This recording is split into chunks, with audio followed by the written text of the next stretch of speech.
네, 하나님께 영광의 박수 올려드리겠습니다.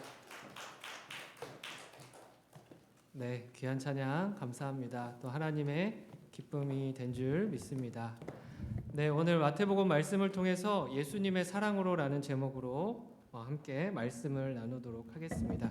우리 옆에 계신 분들에게 인사 한번 할까요? 네, 사랑합니다, 축복합니다 인사하겠습니다. 네, 날이 추워서 그런가요? 좀 더 웃으면서 할 수 있을까요? 네, 한 번 더 인사하실 때 사랑합니다, 축복합니다 인사하겠습니다. 네, 감사합니다. 날은 춥지만 웃으니까 좀 마음이 따뜻해지지 않습니까? 네, 그런 줄 믿습니다. 오늘도 따뜻한 사랑의 마음, 축복의 마음을 나눌 수 있는 저와 여러분들이 되었으면 좋겠습니다. 계속해서 예수님의 사랑을 통해서 말씀을 전하고 있고요. 오늘은 사랑에 대한 세 번째 말씀을 함께 나누도록 하겠습니다. 사랑에 대한 관련된 좋아하는 찬양이 있으십니까? 네, 순간적으로 여쭤보면은 뭔가 이렇게 떠오르는 게 있을 겁니다. 특히 이 사랑에 관한 그 찬양 노래에 대해서는요, 아마도 막힘없이 술술 써내려갈 수 있지 않을까 이렇게 생각이 됩니다. 찬송가도 그 크신 하나님의 사랑, 또 하나님 사랑은 뭐 그 사랑 얼마나 뭐 끝도 없이 나올 것 같습니다. 그래서 사랑에 관한 찬양을 우리가 정말 많이 부르고 있는데요. 그만큼 우리에게 사랑이라고 하는 주제, 그 찬양 이런 것들은 우리 항상 가까이 있고 항상 우리의 마음에 새겨져 있다라는 겁니다. 지금도 이 사랑이라고 하는 것을 기억하면서요, 하나님의 그 사랑이 우리와 함께하고 있음을 경험하는 이 시간이라는 겁니다. 그래서 사랑의 찬양에 대해서 저도 한번 돌아보면서 내가 무슨 찬양을 좋아했는가 이런 것들을 돌아보니까 당신은 사랑받기 위해 태어난 사람이라고 하는 찬양이 있습니다. 여러분 다 아시죠? 네, 가사가 이렇게 됩니다. 당신은 사랑받기 위해 태어난 사람, 당신의 삶 속에서 그 사랑받고 있지요. 당신은 사랑받기 위해 태어난 사람, 당신의 삶 속에서 그 사랑받고 있지요. 네, 뒤에도 있습니다. 태초부터 시작된 하나님의 사랑은 우리의 만남을 통해 열매를 맺고 당신이 이 세상에 존재함으로 인해 우리에게 얼마나 큰 기쁨이 되는지. 네, 뒤에도 다 아는 것처럼 당신은 사랑받기 위해 태어난 사람이다. 이렇게 고백하는, 우리가 서로를 축복하고 사랑을 고백할 때 자주 불려지는 찬양 중에 하나입니다. 그런데 이 찬양을 계속해서 묵상해 보면서 이러한 질문이 들었습니다. 지금 이 찬양의 가사처럼 내가 하나님과 나 사이에서 또 사람과 사람 사이에서 살고 있는가? 정말 누군가를 축복하는 대상으로, 사랑하는 대상으로, 존귀 여김받는 그런 대상으로 내가 그렇게 여기며 살고 있는가? 라는 그 질문 앞에요, 제가 멈칫하게 되더라고요. 목회자면 당연히 사랑이 넘치고 모두를 사랑의 대상으로 보고 사랑으로 품어줄 것 같지만 저도요, 제 스스로에게 질문을 해보니까 멈칫하게 되더라는 겁니다. 여러분은 그렇게 살아가고 계십니까?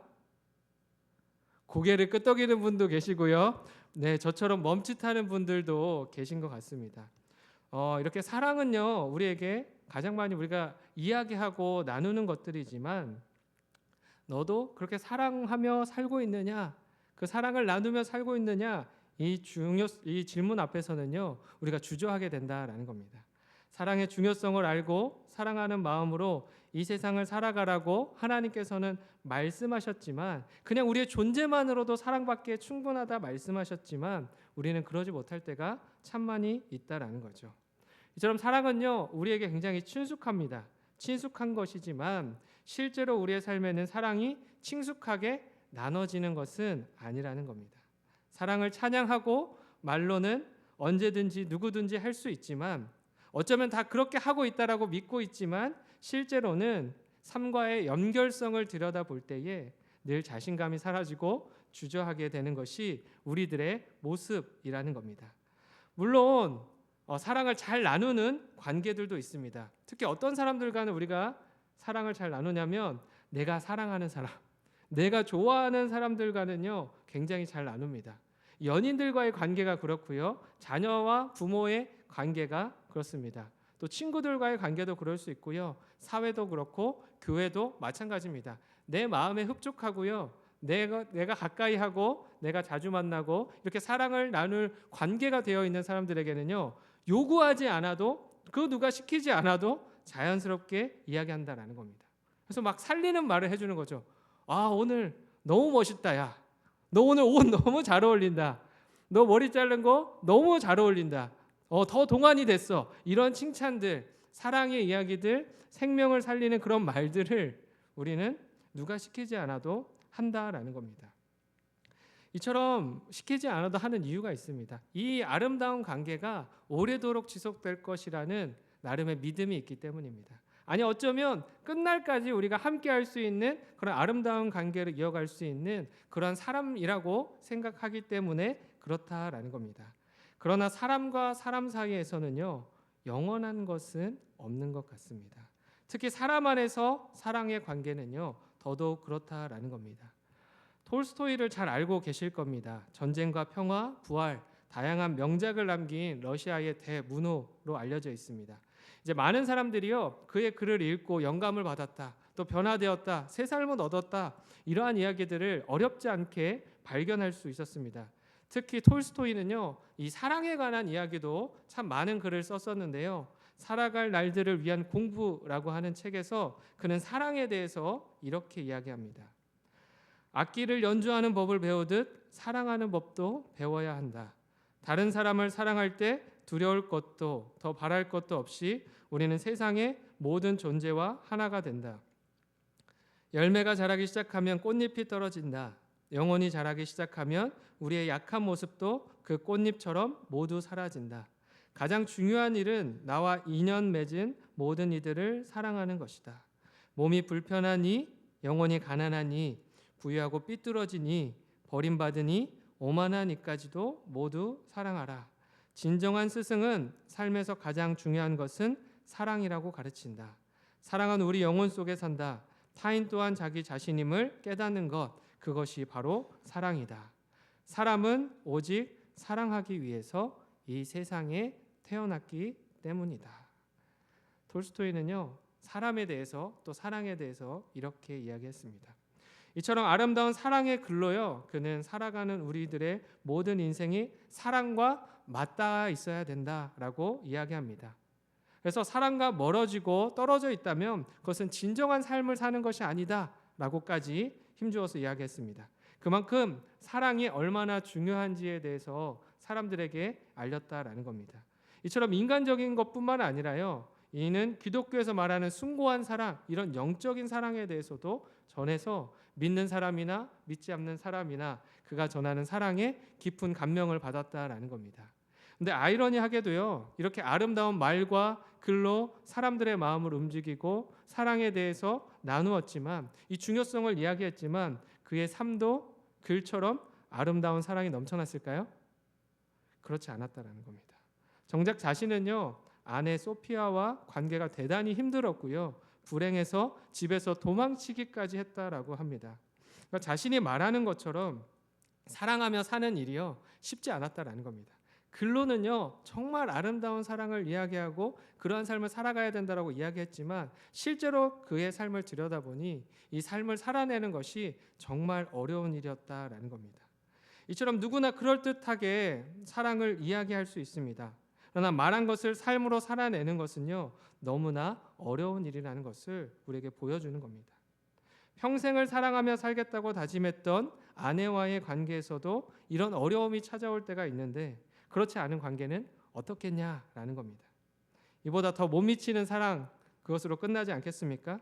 제한적인 사랑을 나누다가 끝나버리는 것 아니냐라는 겁니다. 이처럼 우리가 하는 대부분의 사랑이 어느 선에 도달하게 되면요, 어느 정도에 차게 되면요, 그 이상 넘어서지 못하고 멈춰서는 이유가 여기에 있다라는 겁니다. 끝까지 갈 수 있을 거라고, 영원토록 이어질 수 있을 거라고 생각하지만 사실 인간은요, 사람은요, 끝까지 사랑할 만한 능력이 있지 않다라는 겁니다. 사람은 지극히 인간적인 거도 감정적인 사랑에 머물러 있기 때문에 상황이 변하면요, 환경이 변하면요, 조금 마음이 변하면, 태도가 변하면, 어떠한 조그만 변수가 우리의 삶 가운데 끼어들게 되면 영원할 것이라 고백했던 그 사랑이 금세 끝나버리는 것을 보게 된다는 겁니다. 이것이 사랑입니다. 그러나 예수님이 우리에게 말씀하시고 요구하시는 사랑은 무엇입니까? 인간적인 것을 뛰어넘는 사랑, 감정적인 것을 뛰어넘는 그러한 사랑을 요구하고 계신다라는 겁니다. 오늘 본문 마태복음 22장 37절과 8절 말씀을 함께 읽어보겠습니다. 시작. 이르시되 내 마음을 다하고 목숨을 다하고 뜻을 다하여 주 너의 하나님을 사랑하라 하셨으니 이것이 크고 첫째 되는 계명이요. 네, 예수님께서는요, 첫째 되는 계명에 대해서 말씀하십니다. 무엇이 가장 먼저라고 말씀합니까? 하나님과 사람 사이에 사랑이 중요하다 말합니다. 하나님과 사람 사이의 관계는 다른 것이 아니라 무엇으로 이어져 있냐면 사랑이라고 하는 그 실타래 가운데에 긴밀하게 연결되어 있다. 그 어느 것으로도 끊을 수 없는 그러한 실타래로, 사랑의 실타래로 긴밀하게 연결되어 있다라는 겁니다. 그런데 여기서 말하는 사랑은요, 우리가 경험해 본 적이 없는 사랑입니다. 누가 마음을 다 쏟아내고 목숨을 다 걸어내는 그러한 사랑을 경험해 보았겠습니까? 모든 부모가요, 우리는 다 그런 마음으로 자녀를 키웁니다. 내 아이에게 모든 걸 해줄 그런 의향이 있고 모든 걸 쏟아도 좋을 그런 마음을 가지고 그렇게 사랑하며 살고 있습니다. 이렇게 이야기할 수 있습니다. 하지만 실상은요, 그렇지 않다라는 겁니다. 마음을요, 다 내어놓지 않는다라는 거죠. 내 마음의 모든 자리를요, 자녀를 향한 것으로 다 채우지 않는다라는 겁니다. 내가 사라진 것처럼 보이는 인생을 살아갈 수는 있지만 내가 완전히 사라지도록 내버려 두지는 않는다라는 겁니다. 어느 정도의 헌신과 희생적인 사랑과 그런 모습은 있지만 내가 완전히 없어지는 것까지는 원하지 않는다라는 거죠. 제가 영신교회 오기 전에 목동에 있는 교회를 섬겼었는데요. 목동에 있으면서 자녀 교육에 대한 그 부모님의 열심이 얼마나 대단한지를 제가 느꼈습니다. 아침, 점심, 저녁으로 아이들을 학교로 또 학원으로 이렇게 태워서 보내곤 합니다. 그래서 공부에 집중할 수 있도록 너는 공부만 해. 왔다 갔다 하는 건 내가 책임진다. 너의 힘든 부분은 내가 다 책임진다 하는 그런 부모님들의 모습을 봤습니다. 그래서 밤 10시가 되면 이제 학원이 마칠 시간이 되거든요. 그러면 학원가 앞에 한 차선이요, 비상 깜빡이를 켠 차들로요, 한 차선을 다 막아버립니다. 그래서 아이들을 1분 1초라도 빨리 태워가려고 그렇게 줄을 서서 아이들을 기다립니다. 그러면서 아이들의 수고를 덜어주려는 우리들의 사랑의 마음이다. 그런 사랑의 마음 때문에 우리가 이렇게 하고 있다라고 이야기합니다. 그러나 그 이면을 깊이 들여다보니까요, 어떤 부모들은요, 자녀의 잘됨을 통해서 나의 욕심을, 나의 부족함을 뭔가 채워보려고 하는 부모님들이 참 많다는 사실을 발견하게 되었습니다. 그래서 좋은 대학에 갈 만한 성적이 나오면요, 칭찬합니다. 근데 그러한 성적이 안 나오면요, 아이를 막 다그치시는 거예요. 그러면서 아이들을 벼랑 끝으로 모는 그런 모습들을 봤습니다. 그래서 어떤 친구들은 정신적으로 너무 스트레스를 받아서 정신과에서 이렇게 다니면서 약을 먹는, 그러면서 공부하는 그런 모습을 제가 보았습니다. 뭔가 사랑과 정성을 다해서 아이를 내가 돌보고 챙긴다라고 하지만 이 아이가 좋은 대학을 가야만 정말 좋은 인생을 살 수 있다, 그런 사랑의 마음으로 이 아이를 돌보고 있다고 하지만 실상은요, 자기 욕심을 채우기 위한, 나를 위한 일들이 많이 있었다라는 겁니다. 그렇다면 열심을 다하는 이런 부모님의 사랑, 이런 사랑과 예수님이 말씀하시는 마음을 다한 사랑의 차이가 무엇이냐라는 겁니다. 예수님이 말씀하시는 것은요, 오늘 말씀을 통해서 마음을 다하라는 것은 무슨 뜻이냐면 의지적으로 하나님의 사랑을 매 순간마다 선택하라라고 말씀하시는 겁니다. 하나님을요, 매 순간마다 사랑해야지 사랑해야지 이렇게 주문이나 최면을 거는 게 아니라요, 하나님께서 어떻게 사람을 사랑하셨는지를 알고 하나님의 그 사랑의 깊이를 알면요, 우리도 자연스럽게 하나님을 사랑할 수밖에 없다는 것을 깨닫게 된다는 겁니다. 그러니까 우리를 향해 보이신 사랑의 크기가 얼마나 큰지, 또 얼마나 넓은지, 얼마나 아름다운지, 얼마나 큰 희생과 헌신이 담겨 있는지를 보면, 그것을 알게 되면 하나님을 매 순간 선택할 수밖에 없음을 자연스레 깨닫게 된다라는 겁니다. 이처럼 우리를 향해 보이신 이 모든 하나님의 사랑이요, 어디에 담겨 있냐면 예수님의 삶에 담겨 있습니다. 조건을 따지지 않으셨고요, 조건을 따지지 않고 십자가에서 사랑을 이루셨습니다. 또 조건을 뛰어넘어서, 우리의 어떠함을 뛰어넘어서, 인간적인 감정과 생각을 뛰어넘어서 십자가에서 구원을 이루셨습니다. 우리에게 보이신 하나님의 사랑이, 그 완성이 예수님의 삶 가운데에 담겨 있다라는 겁니다. 예수님은 이처럼 이 땅 가운데 찾아오셔서 우리에게 다른 것을 보여주기 위해서 찾아오신 것이 아닙니다. 어떠한 사랑? 하나님의 그 크고 넓으신 사랑, 그 높고 깊으신 그 사랑을 우리에게, 또 모든 사람에게 보여주고 전하기 위해서 찾아오셨다라는 겁니다. 저런 목숨을 다해 사랑한다는 것, 이것은요, 죽어본 자만이 할 수 있는 고백입니다. 그래서 어쩌면 예수님만이 우리에게 권유하실 수 있는 그러한 이야기라는 겁니다. 십자가에 매달려 우리를 위해 희생하실 예수님만이 전하실 수 있는 믿음의 고백이요, 사랑의 고백이었다라는 겁니다. 그래서 우리는요, 가장 먼저 우리에게 보이신 하나님의 사랑이 얼마나 큰지를 아는 것이 중요합니다. 사도 바울도요, 이와 같은 고백을 동일하게 드리고 있습니다. 에베소서 3장 17절에서 19절 말씀 함께 읽어보겠습니다. 시작.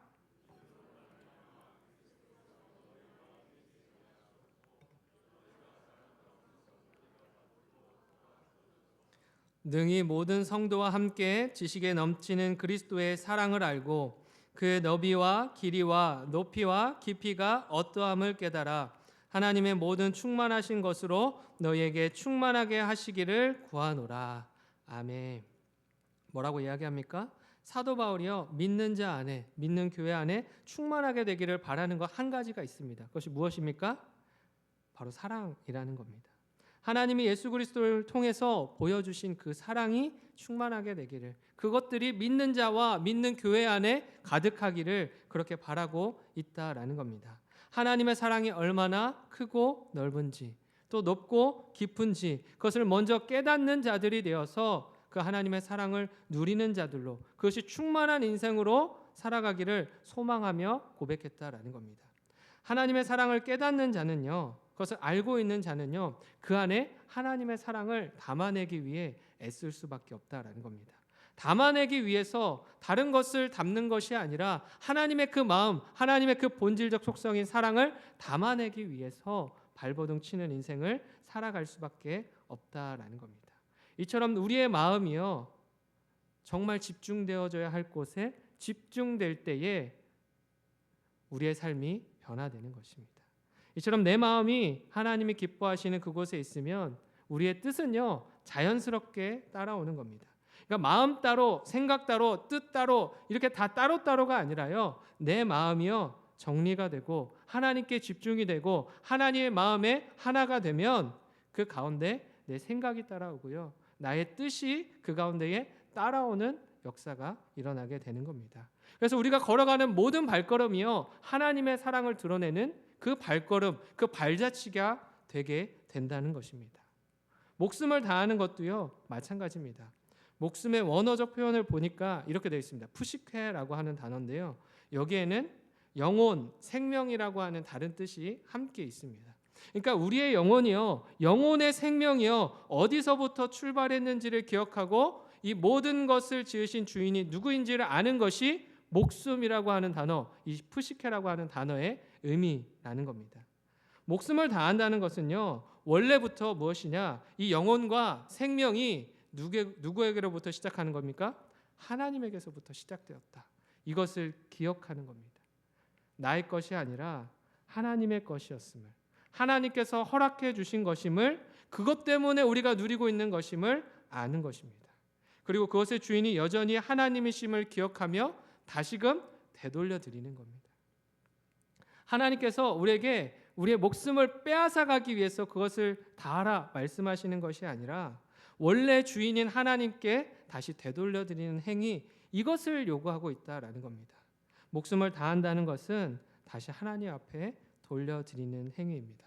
우리가 살아가는 신앙의 여정이요, 믿음의 여정이 다른 것이 아닙니다. 하나님께 다시 돌아가는 여정이고요. 내어드리는 여정이고 돌려드리는 그 과정을 계속해서 살아가는 것이 신앙의 여정이라고 할 수 있습니다. 그것을 하나님에게 돌려드리는 것뿐만 아니라 우리 주변에 함께하는 모든 공동체와 모든 사람들에게, 모든 이웃들에게 그 사랑을 전하며 사는 것, 이것 가운데에 우리가 살아가는 것이 신앙이라고 할 수 있는 겁니다. 하나님께서는요, 이것을요 따로 떼어놓지 않으시고 연결선상에 두셨다라는 겁니다. 첫째와 둘째가 똑 떼어진 전혀 다른 것을 말하는 것이 아니라 첫째 계명과 둘째의 계명은요 연결되어 있는 것이라고 말씀하는 겁니다. 이처럼 큰 사랑이라고 한 틀 안에 하나님 사랑과 이웃 사랑이 연결되어 있는 겁니다. 모두가 하나님께 돌려드리는 사랑의 행위로서 우리에게 주신 것이다라는 겁니다. 그래서 예수님은요 둘째 계명에 대해서 이렇게 말씀합니다. 39절과 40절 말씀 함께 읽겠습니다. 시작. 둘째도 그와 같으니 내 이웃을 내 자신같이 사랑하라 하셨으니 이 두 계명이 온 율법과 선지자의 강령이니라. 아멘. 뭐라고 이야기합니까? 둘째도 그와 같으니, 첫째와 다르지 않다라고 말씀하고 있습니다. 어떤 사람은요 첫째만 중요하고 둘째는 그 다음이니까 중요하지 않다 이렇게 생각합니다. 그러나 하나님께서는요 하나님의 사랑이라는 그 큰 울타리 안에서 보면 함께 이어져 있다, 함께 연합되어져 있다라고 말씀합니다. 이웃사랑은요 하나님을 사랑하는 사람에게 마땅히 나타나야 할 모습이다. 그러니까 어떠한 선택적인 사랑의 모습으로서 이웃사랑을 선택하는 것이 아니라 하나님을 사랑하는 사람, 하나님의 사랑을 고백하는 그 사람에게는요 마땅히 나타나야 할 모습이, 이어져야 할 모습이 있는데 그것이 바로 이웃사랑이다라는 겁니다. 그러나 오늘날 많은 사람이요 하나님 사랑과 이웃사랑을 따로 떼어놓아서 생각한다라는 겁니다. 하나님만 잘 사랑하면 됐지, 하나님한테 잘하면 됐지, 하나님만 잘 섬기면 됐지, 이렇게 이분법적으로요 하나님 사랑과 이웃 사랑을 떼어서 구별하여서 생각한다라는 겁니다. 그러나 예수님이 말씀하신 사랑은요 첫째 계명과 둘째 계명이 동떨어져 있는 것이 아니라 사랑이라는 큰 틀 안에 서로 연결되어 있다라는 겁니다. 그렇기 때문에 하나님을 사랑하는 사람에게 마땅히 나타나야 할 이웃을 향한 사랑의 모습인 것입니다. 또한 예수님께서는요 내 자신을 사랑한 것처럼 이웃을 사랑하라고 말씀하고 있습니다. 하나님 사랑의 반대가 무엇일까요? 자기를 사랑하는 것이겠죠. 예수님께서는요 자기 사랑을 죽여야만 하나님을 더 사랑할 수 있고 이웃을 더 사랑할 수 있다라고 말씀하시는 겁니다. 내가 죽고 하나님을 사랑하며 사는 삶, 이웃을 향한 사랑하며 사는 삶, 이 삶을 우리에게 요구하시는 겁니다. 요한일서 4장 19절에서 21절도요 이와 같이 이야기하고 있습니다. 우리 함께 읽어보겠습니다. 시작. 우리가 사랑함은 그가 먼저 우리를 사랑하셨음이라. 누구든지 하나님을 사랑하노라 하고 그 형제를 미워하면 이는 거짓말하는 자니 보는 바 그 형제를 사랑하지 아니하는 자는 보지 못하는 바 하나님을 사랑할 수 없느니라. 우리가 이 계명을 주께 받았나니 하나님을 사랑하는 자는 또한 그 형제를 사랑할지니라. 아멘. 뭐라고 이야기하고 있습니까? 하나님 사랑과 이웃 사랑을 떨어져서 이야기하는 것이 아니라 하나님을 사랑하면 이웃을 사랑하게 되고 이웃을 사랑하면 하나님을 사랑하는 것과 연결선상에 놓여 있다. 이렇게 말씀하고 있습니다. 하나님을 사랑한다고 말하면서 형제를 사랑하지 아니하는 자는 실제로 하나님을 사랑하지 아니하는 것과 같다. 이렇게 이야기하고 있다라는 겁니다. 하지만 이러한 하나님의 말씀에도, 예수님께서 주신 진리의 말씀에도 불구하고 많은 사람이요 나를 버리고 하나님과 이웃을 사랑하는 것을 어려운 일로 혹은 불가능한 일로 생각합니다. 하나님 사랑하는 건 할 수 있습니다. 그러나 이웃을 하나님처럼 사랑하는 것은요 난 그렇게 못합니다. 내 성격상 그렇게 못하고 내가 살아온 나의 가치관을 가지고는 그렇게 할 수 없다. 또 내 힘으로는 그렇게 할 수 없다 생각하는 겁니다. 근데 이 모든 것에는요 누가 주인이 되어 사랑하려고 하기 때문입니까? 내가 주인이 되어 사랑하려고 하기 때문에 그렇다라는 거죠. 불가능하다, 어렵다라고 이야기하는 것은 내 힘으로만 사랑하려고 하기 때문에 사랑할 수 없다, 불가능한 일이다라고 생각한다라는 것이죠. 우리의 힘으로는요, 주님이 원하시는 대로 사랑하고 용서할 수 없습니다. 예수님께서 왜 십자가를 지실 수밖에 없었는지를 잘 생각해 보면 이해할 수 있습니다. 우리의 힘으로 구원받을 수 없기 때문에 예수님께서는요, 십자가를 지셔야만 했습니다. 그런데 사랑과 용서도요, 마찬가지입니다. 구원을 우리 힘으로 받을 수 없듯이 사랑과 용서도요, 우리의 힘으로는 할 수 없다라는 겁니다. 우리의 자아는요, 근본적으로 죄와 가까이 있습니다. 또 이기적인 것, 이러한 나를 생각하는 것, 나를 우선하는 것, 이것에 먼저 다가가는 것이 우리들의 모습이라는 겁니다.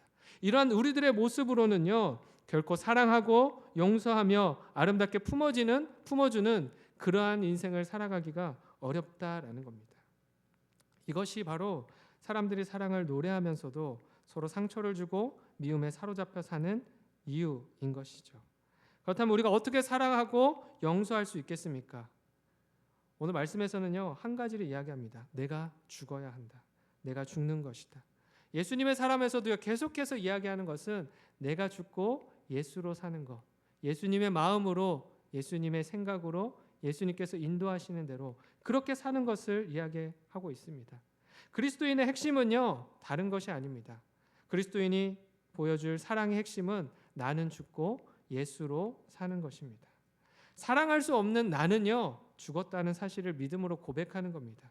그리고 내 안에 계신 예수님의 사랑으로 사랑하겠습니다. 다시금 그렇게 고백하며 나아가는 것입니다. 우리의 힘으로는요, 작은 상처를 준 사람조차도 용서하지 못하고 사랑하지 못할 때가 있습니다. 그러나 예수님께서는요, 원수도 사랑하셨다라는 겁니다. 자신을 십자가에 못 박는 그 사람들을 위해서도요, 그들을 위해서도 기도하셨다라는 겁니다. 누가복음 23장 34절은 말씀합니다. 이에 예수께서 이르시되 아버지 저들을 사하여 주옵소서 자기들이 하는 것을 알지 못함이니이다 하시더라. 그들이 그의 옷을 나눠 제비 뽑을세. 예수님은요, 아버지 저들의 죄를 사하여 주시옵소서 기도합니다. 스데반도 마찬가지 아니었습니까? 우리의 힘과 능력으로는요, 할 수 없지만 우리 안에 계신 예수님이 하시면 어떤 사람도 사랑할 수 있고 용서할 수 있게 된다는 말씀입니다. 하나님께서는요, 모세를 부르시고 이스라엘 백성을 애굽에서 인도해내라 말씀하셨습니다. 그 말씀을 받았을 때에 모세는요, 광야에서 그저 목동에 불과했습니다. 자신의 처지를 잘 알고 있는 모세는요, 이런저런 핑계를 대면서 나는 할 수 없습니다. 나는 그런 일을 할 수 없습니다. 라고 버텼습니다. 그러나 하나님께서 모세에게 가라고 말씀하셨고 결국 하나님께서는 모세를 통해 그 놀라운 일들을 이루셨다라는 겁니다. 오병이의 기적도 마찬가지입니다. 제자들에게 너희들이 먹을 것을 가져오라, 나눠주라 했을 때에 제자들이 보인 반응이 무엇입니까? 우리는 못합니다. 우리는 할 수 없습니다. 우리가 가진 것은 이거밖에 없습니다. 라고 이야기했습니다. 왜 그렇습니까? 자신들이 해야 된다고 생각했기 때문입니다. 그러나 예수님께서는 그러한 제자들을 통해서도 놀라운 일들을 이루셨다라는 겁니다. 12 정탐꾼도 마찬가지였습니다. 10명의 정탐꾼은요, 우리는 저들을 무찌르지 못할 것이다. 우리는 그들의 먹이가 될 것이다 라고 얘기했지만 여호수아와 갈렙은 하나님께서 우리에게 저것을 주셨다 이렇게 이야기합니다. 한쪽은요, 우리가 하려고 생각하니까 못한다라고 이야기하는 겁니다. 그러나 여호수아와 갈렙은요, 하나님이 하실 것이라고 생각하니까 그것이 가능하다는 믿음의 고백을 드렸다라는 겁니다. 이처럼 사람이 하려고 하면 아무것도 못하지만 하나님이 하신다고 생각하면 그러한 믿음을 가지고 있다면 우리는 그 무엇도 할 수 있는 존재가 된다라는 겁니다. 사랑과 용서의 원리도요, 마찬가지로 똑같습니다. 우리의 힘으로는 사랑하고 용서할 수 없지만 우리 안에 계신 주님이 나의 마음을 주관해 주시면 능히 가능케 되는 겁니다. 드러나는 저 사람의 허물이 사랑으로 덮여지는 것입니다. 드러나는 저 사람의 어떠한 행동이 아름답게 보이게 되는 겁니다. 하나님이 내 마음을 바꾸시고요, 내 눈을 바꾸시면 똑같이 행동하던 그 사람의 불편함이 나에게 다르게 다가오는 것을 느낄 수 있는 것입니다. 그래서 중요한 것은 무엇이냐? 정말 나는 죽었고 예수님이 내 삶 가운데에, 내 마음 가운데에 역사하심을 바라고 소망하느냐? 그것을 믿느냐, 그것을 믿는 믿음의 고백을 가지고 있느냐, 이것이 중요하다라는 겁니다. 그래서 갈라디아서 2장 20절은요 이렇게 이야기합니다. 내가 그리스도와 함께 십자가에 못 박혔나니 그런즉 이제는 내가 사는 것이 아니요 오직 내 안에 그리스도께서 사시는 것이라.